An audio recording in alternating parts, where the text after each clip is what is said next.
Kohelet's statement of, for every time, for everything there is a season for every time, right?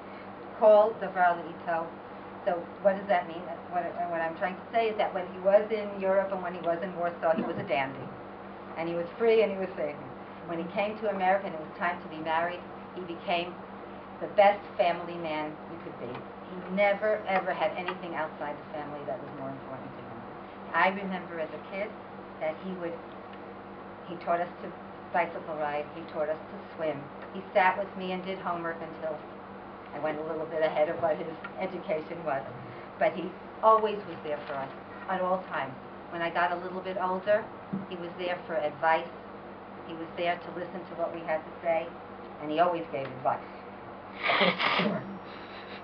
But what I really taught us, and I think that's very important, I hope that I really internalized it, is that it's important to get ahead.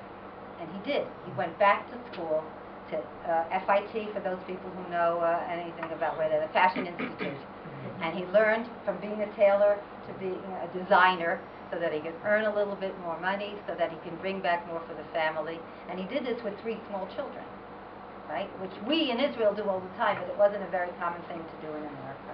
And he did that. But what he taught us was that you get ahead and you never hurt anybody on the way.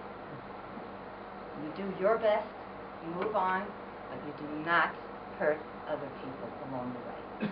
And that, I think, was a lesson that I think we can all learn from, and I hope that my children have learned from it. I hope that I've learned from it, and that it's something that's, it's an important thing, and he taught us by example, and not by saying it much.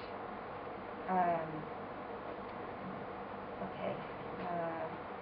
After he retired, and I said, called around he was the shul opener, right? The one who was there all the time. And the people here in this shul, who are here from this shul, probably remember that too. On Shabbos morning he was here, dressed properly, always in a very nice suit, always here, and opening up the shul, because he was never late, ever, to anything. Right? Being on time was important, and he was always there. I think my father was really a yekka, but maybe all the Poles eventually were, but originally were. But I know that my father was a yekka, and I have some of those too. In any case, the other thing that I think that we can learn from my father, that he was self-disciplined. He had an iron will. A little story, right? He used to say, "What's the big